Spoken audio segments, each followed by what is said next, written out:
All right, looks like the admitting people has slowed down. So welcome everyone to our webinar today for hosts. So all the things that a ACUHO-I intern hosts should know. We have a series of panelists here. A majority of our time we're going to spend answering your questions. So we're going to kick us off with a few questions here, but we're all available to answer your questions as we go forward. The other thing I'll mention is we do have Spencer here from the ACUHO-I International Office as well. Just going to give a little wave. And he is also here should you have something more of a technical nature, like how the site works and things like that.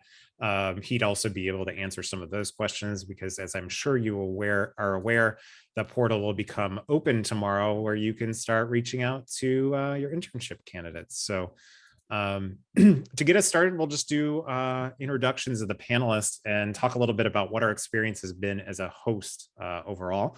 So I'm going to be the moderator today. My name is Paul Brown, he, him, his pronouns.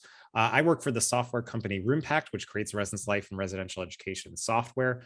And I have been an ACUHO-I intern actually at University of Alaska Anchorage, which is represented on our panel today. That was many years ago, but I've also been a host of an intern at a few different places. So I used to work at American University and I hosted an intern there. And also we've hosted an intern at RoomPact as well, and which is a little bit unusual in both that it is fully remote and we're the only non-college or university entity to offer an internship for students. And so that's kind of been my experience. Why don't we jump it over to Ryan? Hi, good morning, everyone. I guess, it's morning for me. I am Ryan Hill. I use he, him pronouns. I am the Director of Residence Life at the University of Alaska Anchorage. I was also an ACUHO-I intern at Southern Indiana University, where I had a wonderful experience. Since coming to UAA, I've supervised our interns directly for the past 7 years. UAA has used to hire 4 interns through the ACUHO-I program for the event services, conference services side of things, and then we would hire 1 for residence life.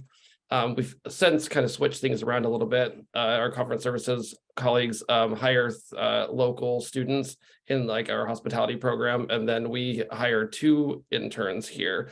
So I think that I've supervised 10 or so interns during my my time here at UAA. Great. Jasmine, you want to jump in?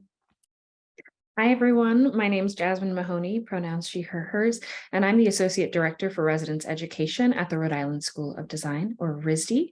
Funny enough, I did my ACUHO-I internship years ago at RISD and was a pre-college resident director. So I now have the opportunity to lead the search for those interns as well, which has been wonderful. Prior to coming back to RISD, I also did recruitment for ACUHO-I at Boston College and had a chance to then supervise our ACUHO-I interns at RISD last year for my first year back. Super excited to talk to you about the process where we bring in 4 pre-college resident directors, but we also work with continuing education to bring in 3 pre-college engagement specialists too, who are working alongside residence life, but for more of the programmatic and academic pieces of the role. But yes, it's been some years and ACUHO-I has been a huge part of my student affairs career and really impactful. So I'd love to share any knowledge I have. All right, Lena. Thank you. Hi, everyone. My name is Lena Schmallenberg, she, her pronouns, please. And I'm our area coordinator at Berklee College of Music. So I work a little bit in operations and a little bit in residential education. And I did 2 wonderful ACUHO-I internships, 1 undergraduate one at Harvard and 1 graduate one at the Rhode Island School of Design in some of those programmatic areas. We hire just a whole, small army of humans every summer. So about 40 summer programs, operations humans, some RDs, and then also humans that work in our summer programs office. And I'll turn things back over to you, Paul. Great. And Spencer, do you want to introduce yourself and your Sure, guest there, it looks like? I'm Spencer, he's Jackson. We're here for your internship support, whether it be emotional or technological. But certainly I'm here to help both hosts and candidates have great internship experiences. As our ACUHO-I staff member overseeing the program. We couldn't do it without you. We couldn't do it without candidates. And I jokingly refer to it as almost match.com for internships for that 3-month experience together. So hopefully we can create some great experiences for you all. Happy to answer questions throughout the day. And I'm thrilled that so many of you could hop on as we can connect and create a more cohesive host experience as well. Our intention in the future is to have more of our candidates connect together, more of our hosts connect together, so we can have shared excellent experiences. So thanks for joining us today. Great. Thanks, Spencer. So I've got to start us off here with a question, but if you do have questions out of the gate here, you're more than welcome to throw those into the chat. I will kind of keep an eye on those as we go through. We will also pause for the opportunity if you'd prefer to ask your question verbally and unmute yourself to do so. We can do it that way as well. So feel free to have at the chat and write comments and things that might be helpful for others to know. So the first question I have for the panel, how do you keep yourself organized? So you're getting ready to do this. We're going to open up the portal tomorrow. How do you go about making sure you go in with a plan and stay organized throughout this process?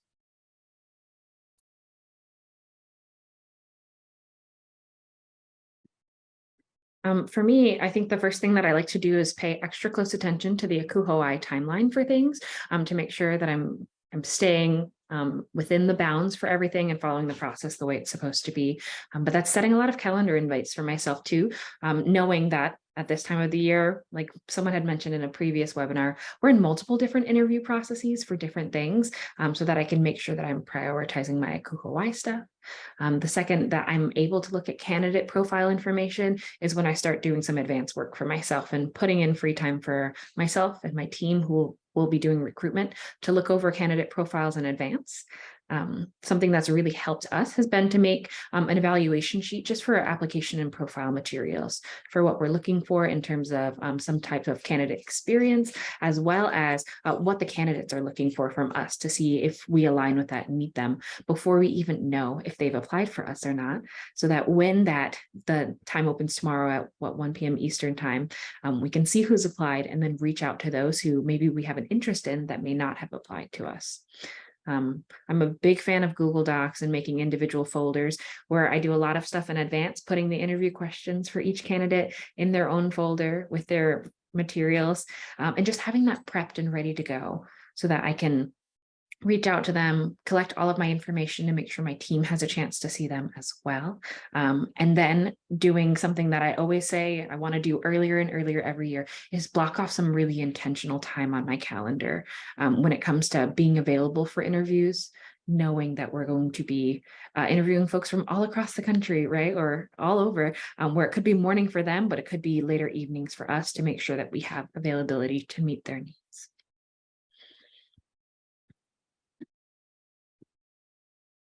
Oh, I can go next. So I think that it starts with the year before, and giving an assessment to the interns who were there the previous year, so that you're starting from day one of the next academic year, making changes, implementing new ideas and strategies that you have to make the internship bigger and better.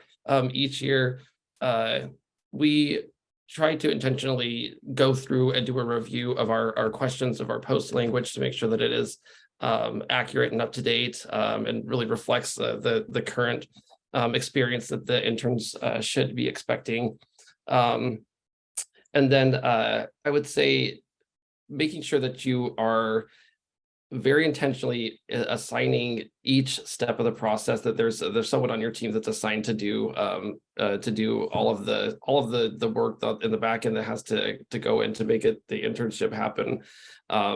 So making sure that there's if you are the one who is supervising this or intern, maybe there's opportunities for other members of your teams to be part of like a first round interview team.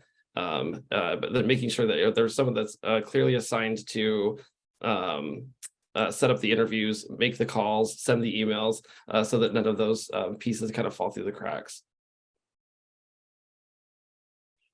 We do a lot of assessment work at the beginning of our cycle that is helpful for us, or as Brian put it, at the end of the last cycle, which starts the new one. And for that, really utilize the previous interns as content experts, right? Like as people who've actually had the experience or gone through the process and been on the receiving end of the things that we thought were fantastic in the planning stage, and being able to do things like focus groups, utilizing surveys from exit interviews or exit surveys, and really being able to come in with a critical, non-personal eye to the process and figure out what's going to enhance it moving forward. What were the pain points? What were the points that were incredible and really helped real people in? And then again, I think that Jasmine did a beautiful job of talking about the massive amount of organization that it does require to be processing so many candidates. So we had, we're a Google campus. We had a massive drive, but within that, to help keep it organized and accessible, utilized a master document that was more like just full of redirect links, more of like a table of contents for each step of the process. We utilized a timeline, like an internal one, and that also was then superimposed over the ACUHO-I timeline, and then a massive spreadsheet that was just color-coded to death, and found that that was really helpful in being able to visualize, to be able to follow it through and not get lost, and ultimately to help make it the best experience possible. Great. Well, I do have a question here. It looks like someone threw into the chat. It's direct to me here. So if you're looking in the chat to see what the question is, you can't see it. So I will read it to you. We have a participant here who's at a small institution that focuses on science research and fellowship opportunities for undergraduates.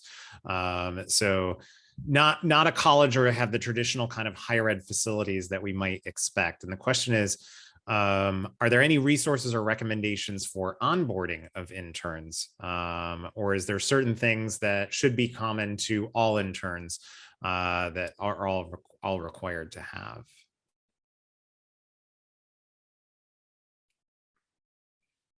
I can take a stab at the start of this one. There aren't requirements per se of all students in an internship need to go through these things. However, there are expectations from ACUHO-I in terms of, paying and providing housing or et cetera that are listed directly on that website. Now, once their experience begins, there are more expectations, not something that is specifically required. So internships being of an educational in nature, being an opportunity for those interns to develop, not an opportunity to get cheap labor, is really the spirit behind this internship. I will say, in terms of onboarding and getting folks ready, I'm going to use my example from my time at Alaska. We'll see if it's still the same there, but because the geographic area was so different, right? I was coming from the lower 48, had never been to Alaska in my life. They did an excellent job of taking care of, what do you need to know about this new place that you're going to live in? You're not from here, you don't know things. How can we make this welcoming? They sent packets full of brochures about things in the local areas and things like that. And so I'd say, when thinking about onboarding, don't forget about the kind of the personal aspects. Because for many of us, these interns, some of our interns will maybe even never travel outside their own state, or don't really have a experience going to a place that's new. And so attending to, what's that personal transition like? What's that growth like? Is there, I think, a part of onboarding that goes beyond the task-oriented stuff that's really important to pay attention to. Other folk? I think looking at your job description that you have for the role is going to be the best place to start when figuring out how to onboard. If there are some skills that you're saying, okay, maybe this person is coming in from housing, they have like a baseline knowledge of some crisis and duty response things, making sure that you're building in some time to talk about what their exact experience is and how it may be the same or differ from what you have at your role, and really outlining that. I think a lot of onboarding for like some basic things, right? Like the area, the getting to know the staff, getting to know the campus should happen, but also some intentional pieces too, because you're assessing that everyone's coming from different backgrounds. So looking specifically at that job description in advance, and communicating with your interns in advance once you've hired them, to help build that out for them. Especially if there are some developmental pieces, like they're coming in and maybe they have no conduct experience, and that's something that they're eager to have. Seeing what you can do to set up some training for them or the group of interns interns with that would be really important. But I'd say really starting with that conversation is key. And then reaching out to some of your fellow like hosts at other institutions. We're all really great at sharing resources with each other. And I'll put out there, I'm happy for you to reach out to me. I'd like to create some comprehensive onboarding guides that just talk about, Rhode Island, the smallest state, going into Providence, the public transportation system, the benefits that will come as part of having a RISD ID, and flesh it out, because I want them to have a fun time while they're here, but also I want them to truly know what they're getting into. I start thinking at like the macro and then the super micro about dietary restrictions. Like if they want to do grocery shopping, are there grocery stores like within nearby, or how can I pull in other pre-made resources to give to them ahead of time as well? But definitely start with that conversation piece and the job description when you go to build those things.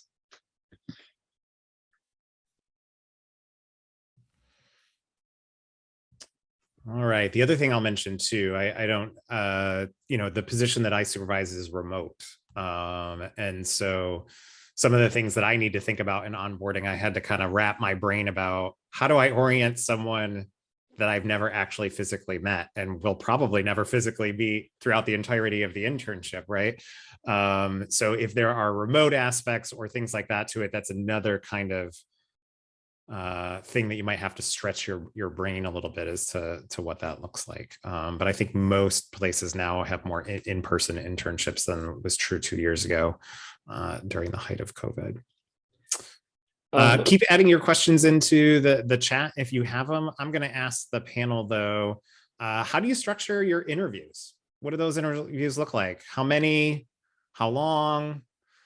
What kind of suggestions would you have for folks to think about as they do that?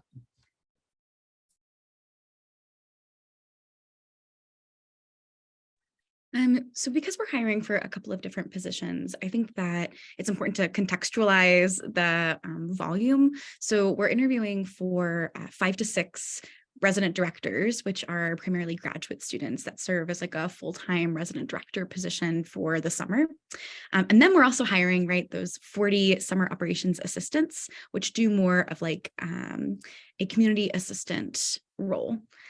So lots of humans, lots of spaces, 2 very different intensities of process and 2 different scope of experience that we're looking for. And so for one of them, it's really an all hands on deck. We ask the rest of our department for our SOA interviews to just really sit down for a big SOA interview day. We just do it from the time we start to the time we end and knock out we only do 1 round for those interviews, knock them all out that way.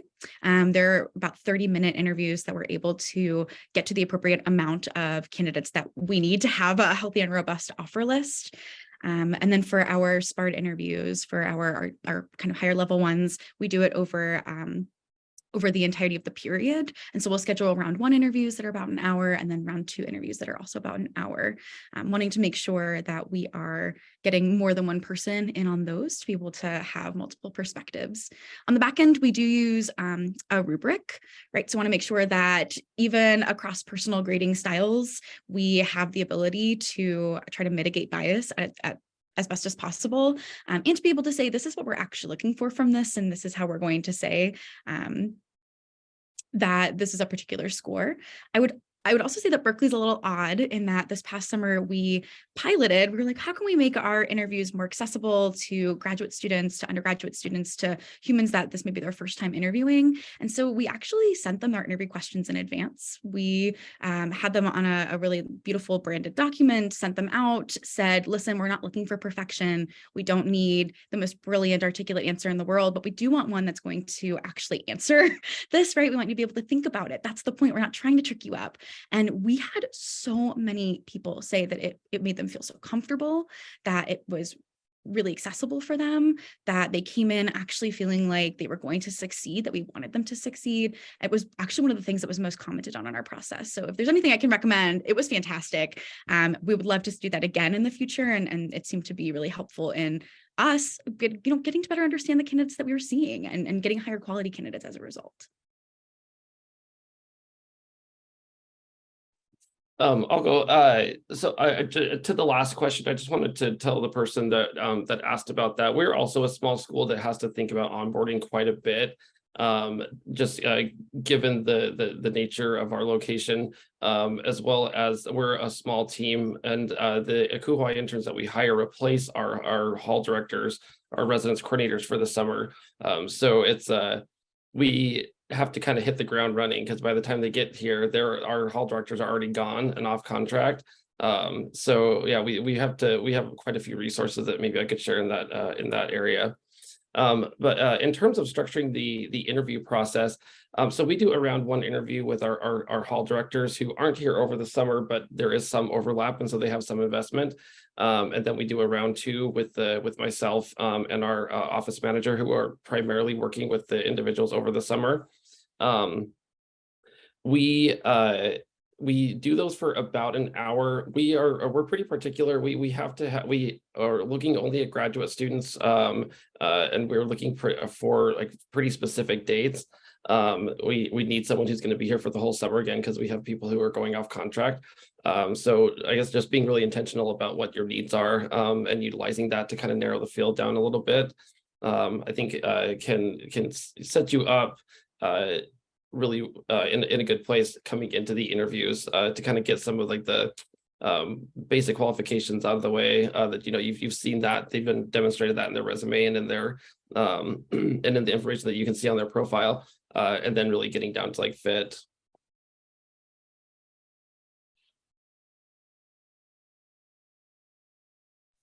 All right. I'll talk a little bit about, so in the way that we run the process is 30-minute interviews to kind of screen.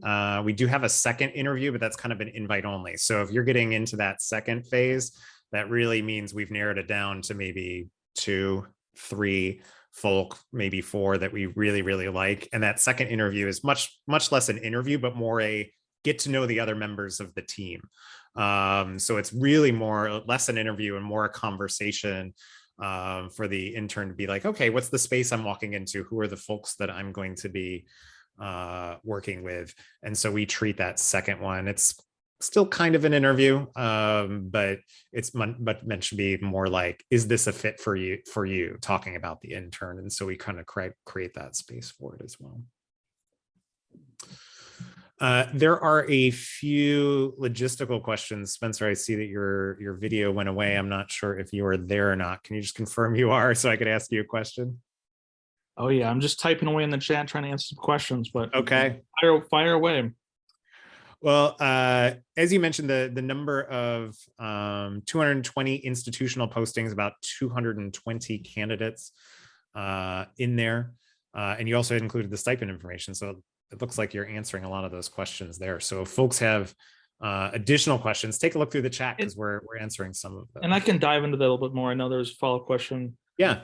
How many true postings? We actually have about 500 true openings. About 20% of those are for undergraduate students, where we see many more undergraduate openings than there have been undergraduate students who've applied to be interns. We've been trying to get the word out more to undergraduates to be like, hey, this is a great summer opportunity for you.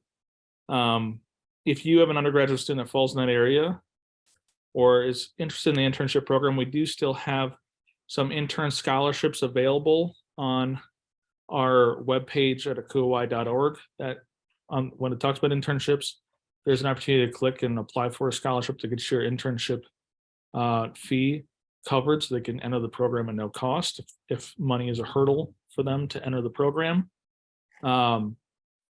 It is a candidate market in terms of there being more openings than candidates, but at the same time, I think it's an opportunity for hosts to go out and pursue candidates and be mindful and take time to, I don't know, woo candidates a bit, sell your program. I feel like there might have been a past atmosphere in the program where host sites might just be like, well, we'll take who applies with us, and if you don't apply with us, you must not like us. And I think if we're expecting 21 to 23-year-olds to make the best decisions in terms of applying for positions, you might woo them and they might have the most amazing experience because you took a moment out of your time, your day, to say, hey, have you looked at our position? I think it'd be a great fit for this. We all like to be pursued, right? host or candidate. Yeah, outside of that, I would say we have an advanced search criteria where you can start to dig in a little bit more with the candidates. Or if you've got multiple folks on your interview team, I'd say splice up the candidate pool alphabetically, and give everybody 20 or so candidates to just click through and see if something jumps out, whether it's an experience they've had in the past or their location or what they're looking for.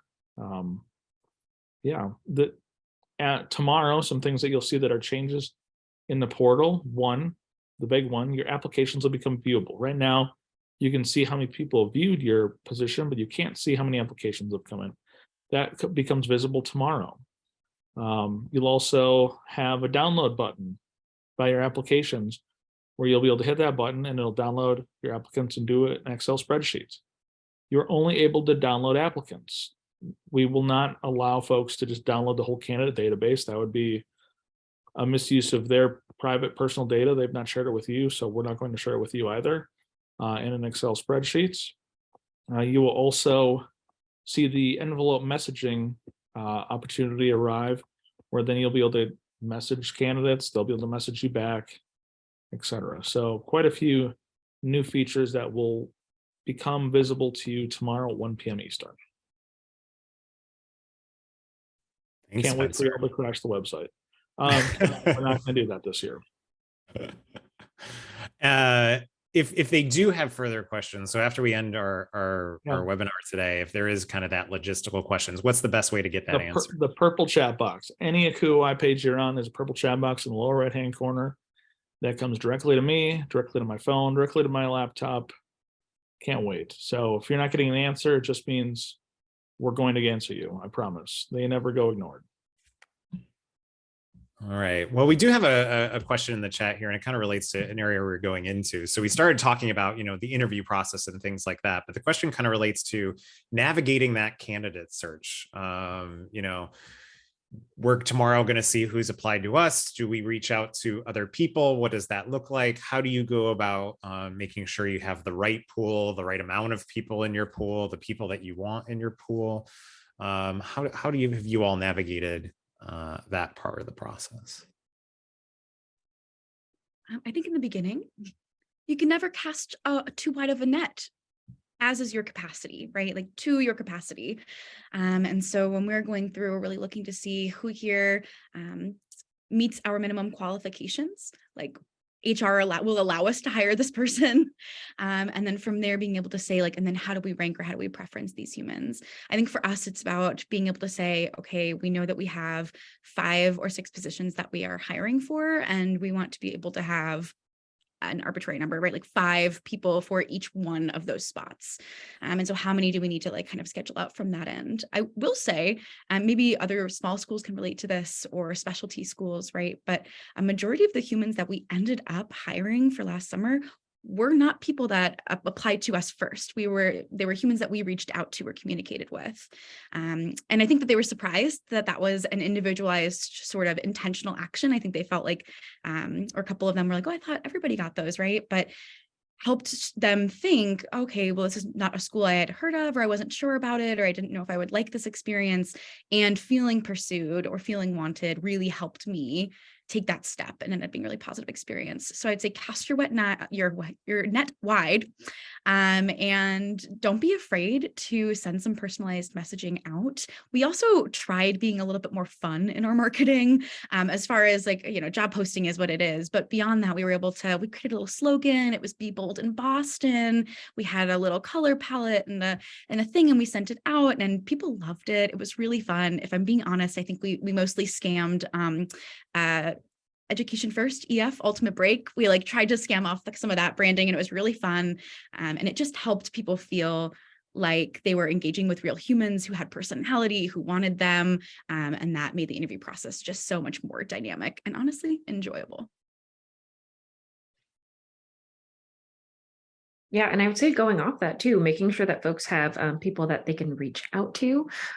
What's been really beneficial to RISD over the years has been like our pre-college alumni base, of which both Lena and I are a part of, right? So we work with our interns and have them like be on our website throughout the year. There's a page where they can go and look at like pre-college housing at RISD to learn who's done things, what the role looks like, and like they can reach out to them. And oftentimes we'll have people from past years saying, oh, if you want to talk to me about my experience, I'm happy to do that too. And so I know our interns from last year said, we'd love to talk to folks. You're more than welcome to send them our info to talk about our honest experience. But that's a really big pull for us. And then just keeping up with that communication with them too, letting them know like, hey, this is where we're at in the process really helps candidates. Because I think in the times of waiting, for things is like the dead thing. Obviously, no offers ahead of the deadline, but letting them know what your process is up front, the timeline that you're working in and how that works specifically with the ACUHO-I timeline, and opening up a space for that communication because maybe questions pop up later on, and that's how your candidates feel supported. And I think that's how we retain candidates within the interview process for us. Yeah, and I will say so. I've done this 2 cycles in my role here at the company, and we've never reached out to candidates. We've let them come to us, and I think part of that is to my reasoning in doing that. In part is our internship experience is so unique. Being remote, being working with looking for very specific things that I think a benefit that we've had is I assume that people that are applying are very specifically interested in this unique experience. And that's sometimes harder to find that if I were reaching out to folks like, are you even open to digital? Are you even open to these kinds of things and stuff like that? So we've successfully done it without reaching out to candidates in there. So that is possible, but it might, I think, depend on some factors that are unique to your institution, right? Like your location, the type of thing that you provide, all those kinds of things. That you might have varying levels of, are we getting enough applications? What does that look like? Things of that sort. But that's been my experience with it. So we like I said before, we are looking for some some specific things. So we will sift through the candidates who express interest in us, and then also just use the advanced search features within the ACUHO-I website to see if there are people who fit our criteria, so that we can reach out to them. And going off of Lena's comment about casting a wide net. So for us, we don't really have an option. We have to find 2 interns that work for us. We don't have a student affairs program in the entire state of Alaska. And again, our hall directors go off contract, so we really need to find someone. And I don't know if this is like a different question, but looking forward to offer day. The way that it's structured is that you make your offer, and depending on how long your top candidate asks for, you may be in a place where you hear back from them. And if it's a no, you are all of a sudden you can go pretty deep into your list if people have already committed prior to you being able to call them. Where there was one time that we got to a place where like myself and the other person that does the second round interviews hadn't interviewed the candidates that we got down to. It was just those first round interviews. And we never wanted to be in that position again. So we made sure that we had like a pretty deep bench that we could pull from if we needed to. Well, let's get into offers since you started going in there, because there is a question related to offer day. Offer day itself is coming up on March 8th for this go around. I correct me if I'm wrong, Spencer, but calling a candidate is perfectly fine, and to do that offer. And here's what I'll tell you about offers. There's an offer on the web system where you click in your candidate pool on offer day. You'll click on your applications, you'll see the whole list, and you'll go to the one that you want and click, and then you'll be able to offer them. It is only an official ACUHO-I internship if you've offered it to them in the system and they accept it. You can call them before that. You can call them and do it on the web page while you're on the phone with them. but it's only official when it's in the system. So I'm fine if you call, text, email, fax. Fax is really cool. Highly recommend it. Those methods all work, but it has to be accepted in the system. You as an employer, as a host, you can only offer out in the system as many spots as you have positions available. So I can't go in there and offer to David and offer to Rachel. I can only offer to one at a time. And that's where the previous point of, if they leave you in a holding pattern too long, you're going to miss out on everybody if they are not ready to make a decision and you're not ready to move on or say, and we want to give candidates 24 hours. We really do. But I also can recognize that if you give every candidate 24 hours and they drag their feet and then pick another place, the potential for you missing out on a really top-notch intern is high. So yes, there's also a practice of kind of communicate with folks like, hey, Paul, you're in our top 5, just so you know. If you want to give that sort of positive, I don't know, positive influence, but at the same time, you're not offering a position. You're not saying you're not telling someone that they're your number one. Hey, you're our number one going into offer day. Like, don't do that. That's not a great practice, but it's tough. It's tough area to navigate. You know, you love it when they're ready to commit to you, you're ready to commit to them. But it can be a phone call. It can be a message in the system.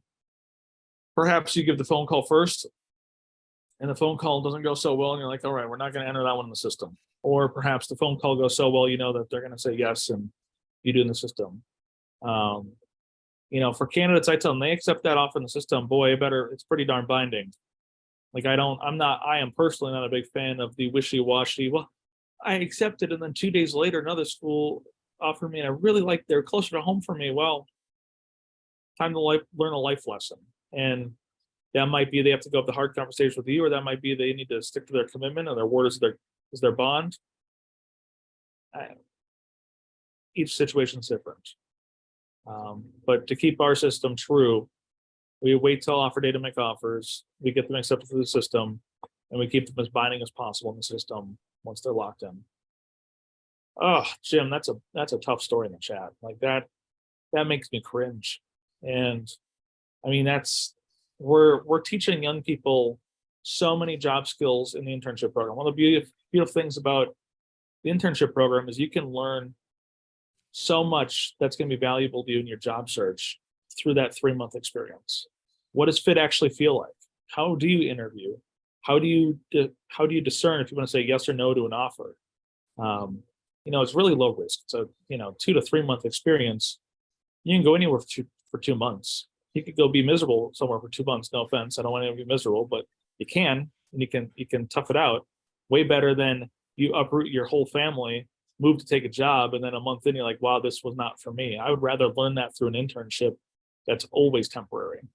So anyway, there's my 2 cents. I'll hop off my soapbox now.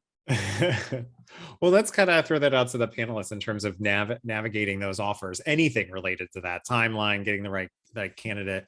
I will add that, you know, relative to what Spencer was talking about, I think my approach has always been, I call and typically I'm going to get voicemail, which is what I expect I will get. And I follow up with an email immediately thereafter. So now they've got it in both forms. I have traditionally given folks 24 hours to respond. Once they do, and let's say they accept, that's when I'll say, I'm going to make a formal offer through the portal. Please go in and accept that, because once they accept that through the portal, it removes them from the listing. So if folks are still looking for interns later on in the process, it's kind of incumbent on me to make sure that I work with my candidate to get them removed, so that if there are other folks looking for internships, it's up to date. Our internship won't show up anymore, and that person won't show up anymore. And that's also helping out people that might be continuing in the process to keep that up. But that's one of the things I make sure that I do. Other panelists, just anything related to navigating that offer process? Yeah, we do a lot of prepping coming down, to the hours, to the minutes before offer moment. And I think want to make that feel like a really exciting period, again, like extending that like feeling of being wanted. And so we assign out to the rest of our team, like, this is your list of humans that you're calling, because the goal is to get to these humans as quickly as possible so that our offer's on the table, and so that like they know that they're one of our top choices, right? Like wanting them to feel prioritized. And so we'll often have that like scheduled, ready to go. Here's the script, and then we've already got the email offers or the message offers, right? Like ready to go with details about like, hey, it is, I think maybe Jasmine mentioned this in a previous one, but like, it's totally okay if this is not the offer for you. Let us know as absolutely soon as possible. No hard feelings, but like, we've got to keep it moving. And I think that that's been really helpful, is having that bit of personalization. So we in advance will prep sometimes like in a message and like a written thing to say, we really loved this about our conversation, or we really think these skills that you had are going to lend so incredibly well. And it helps people feel like, okay, this is a school where I know that I'm going to get a really individualized experience. In terms of the back end of the offers, and when you are just really going through it, I think that you try to make everybody feel as special as possible, that like there are so many people that applied and so many opportunities. And so even if you have to call somebody a couple of days later, or you have to go back to your pool and interview more humans, right? Like, I think it is talking about still like the value that they bring to the space, ensuring that like they understand that like there's still merit and like excitement for them to be there. And then, right, like moving beyond that to transition them as smoothly as possible into the dynamic. So we had students, I think we had 4 out of our 5 that we got immediate yeses from the first day. And then it took us a couple of days to get the last human. And so wanting to make sure that like all 5 feel like the most desired humans on the planet. And what can you do to make that happen? Jasmine, actually, I don't know if you still do this, but RISD used to send little welcome packages. And I thought I was the coolest person in the world, rocking my like little, hat in my fanny pack. But I think that that's also really important too, is like the period between the offer and when they arrive to campus, kind of how you continue to stay in contact then. Yes, we do still do those little welcome packets. They've changed over the years. I think we definitely sent out like some with more like health products now after COVID, RISD hand sanitizer, things like that. But I 100% agree. Like, that's really important, as well as like giving your candidates some information to know about next steps and referencing things from your conversations, especially if it comes to flexible start dates. With that too, if you've had conversations with them, or if it came up in the interview saying, if you do get a voicemail, we understand that this is what your time period is, and we're happy to work with you in those dates if you choose to accept that, is big and helps candidates. That's one less hurdle that they have to navigate, as well as also talking about, if you have multiple interns, when they'll have a chance to connect. So we do the little welcome packages for them.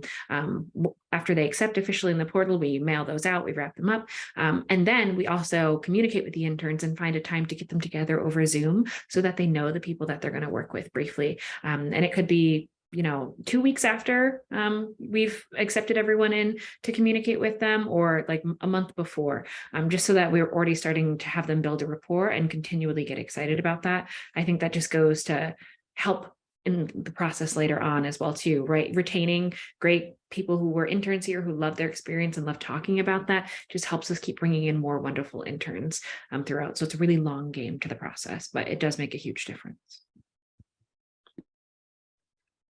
Yeah, there's a franticness and yet an excitement about offer day. We are equipped with 2 folks right at 8 a.m. on the dot to give those calls. If we get a voicemail, we won't give them 24 hours to sit on a voicemail. We'll tell them, like, if we don't hear back from you by noon, then we're going to call our next candidate. We'll also follow up with an email. If we do get a hold of someone, we'll give them up to 24 hours. But with the caveat that this is my cell phone, please call me, please text me. Like, it doesn't matter day or night. Like, I will answer, and I will give you any information that you would like to help aid in your decision. Just conveying to them that they are very, very special, and we would love to have them come. But the earlier that we know, the better. A couple of things that we do to keep our candidates engaged. We actually invite our ACUHO-I interns to help with RA selection for the summer. so the timeline works out in such a way that we try to communicate that just given our experience and the length of time that we've worked with these individuals, we'll probably make the final decision, but we'd love to have their input because I'll be working with them first and foremost over the course of the summer. We collect biographies from them to put together an intern lecture series. So we try to get a sense of who they are and what their professional goals are, and then coordinate with different offices and professionals on our campus that represent areas that they're interested in professionally so that they can sit down with them. We have some like learning outcomes and directions for those folks. We have like a set of expectations that we give to interns when they arrive for the creation of a transition document. So then the incoming interns not only receive the previous two interns transition documents, but all the transition documents from the previous from all the interns, so they can kind of peruse through those and get a really good sense of what the internship is going to be like. So yeah, I think there's a lot of opportunities to connect with folks and connect them to each other to keep them excited and engaged about coming up for the internship. And one thing I'll add as a strategy is every year at the end of the internship, I ask our intern, is it okay if I give your information to the next intern if they want to ask questions about your experience and what that was like? They've always said yes. And so I always also provide that to candidates if they want to connect with the prior year's intern too, to ask those kinds of questions. Well, we're nearing the top of the hour. If you do have any other questions, please throw that into the chat and we'll address them. Otherwise, I'm going to get us into kind of maybe our last question here, which would be supervising them, thinking ahead. They're on campus, they're working with you now, or in my case, digitally or whatnot. What are things that people should be thinking about in terms of successfully being the best supervisor they can be for their ACUHO-I interns? I think that one of the biggest things that we try to keep in mind, and we'll tell candidates this when they apply and we're interviewing them, is that we are trying to create the best personal and professional internship experience for them possible. There's Alaska, I think in general, it's just kind of, there's an allure there, and it probably is one of the biggest reasons why people apply to us. But we also want to make it a really great professional experience, but also just make sure that they have that they are able to experience Alaska as well, and have all those do all the things that they want to do while they're up here. Yeah, I think that a second thing that I would say is understanding deeply and intimately any expectations or requirements that your intern has from their academic program. So if they're grad students, I just think back on my ACUHO-I internship experience. I had a lot of requirements that my graduate program put on us going into that summer internship, and a lot of them included my supervisor. So making sure that he was aware of that, and I'm very conscious of asking that question going into the internship, and how I can effectively supervise someone who has class requirements. And then there are some who don't have any, and they're just there having a good time. Yes, usually a graduate student will have something. It may not, some of them may be way more extensive, but some sort of a paper or a thesis that they're working on, something like that, that it's good to kind of just keep up with them on.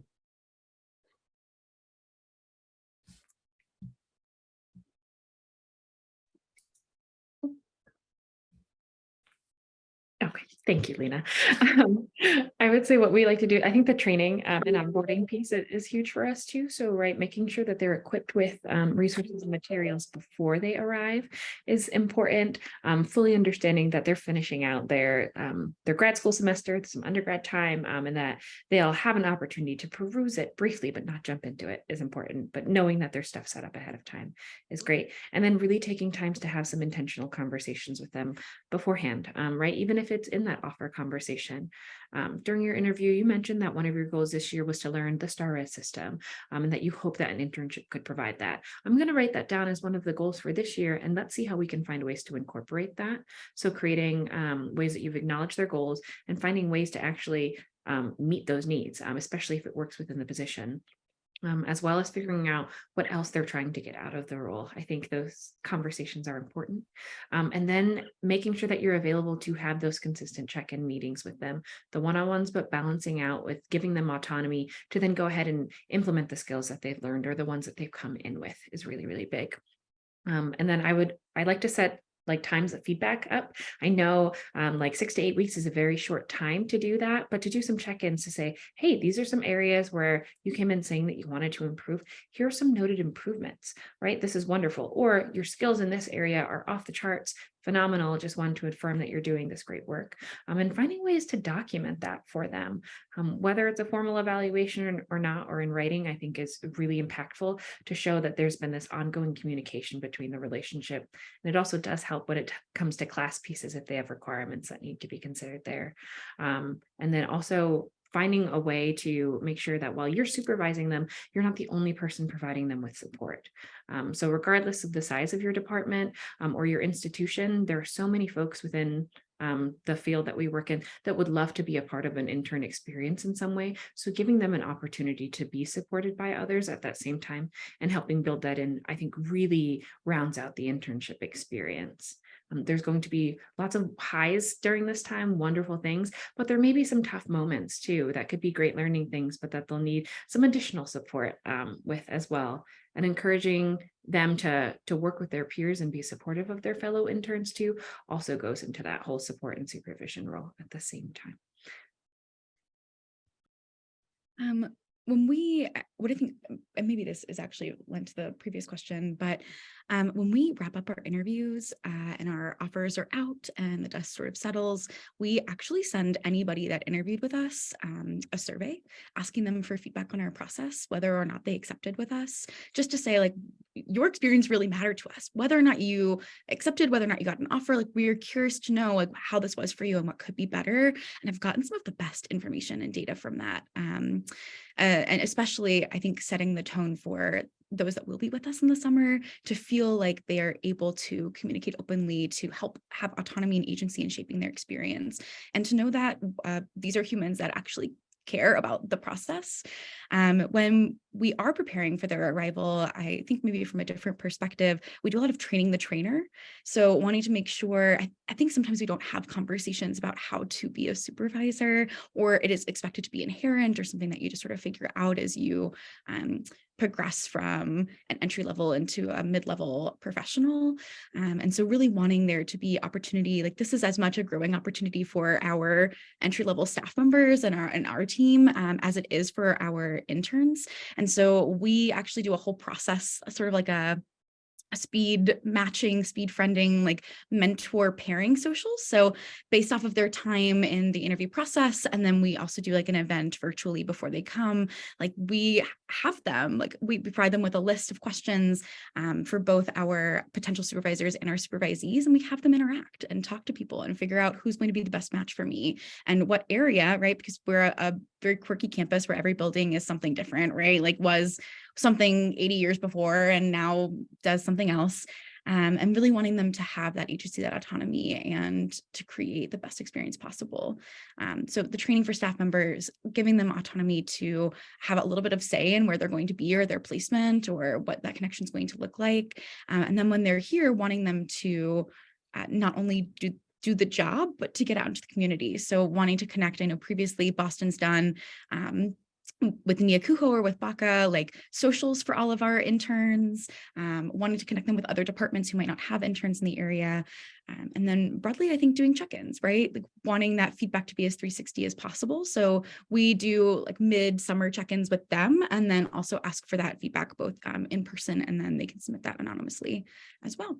So just thinking about the ways in which we're helping our staff members to help us co-create the experience, and wanting to make sure and recognize that this is an opportunity for a school like Berkeley, where we don't have graduate assistants, to say, okay, now all of our RDs can say that they supervised a graduate student, and that's going to be huge development for them as well. Great. Thank you so much, panelists. I wanted to wrap us up a little bit with just some logistical things to remember. So as we've mentioned, tomorrow at 1 p.m. Eastern time is when you can get in there, see who's applied, begin to schedule interviews. The date that interviews can begin happens a week later on February 14th. And then you can first start to make offers starting on March 8th at, if my memory serves correctly, 1 p.m. Eastern time in there. We'll throw the link to the internship site back in the chat again.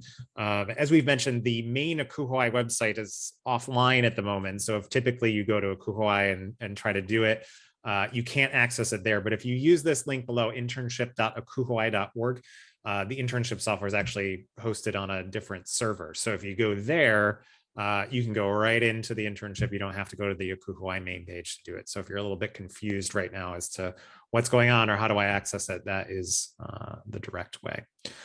Spencer, anything else from the association's perspective that would be helpful for folks to know?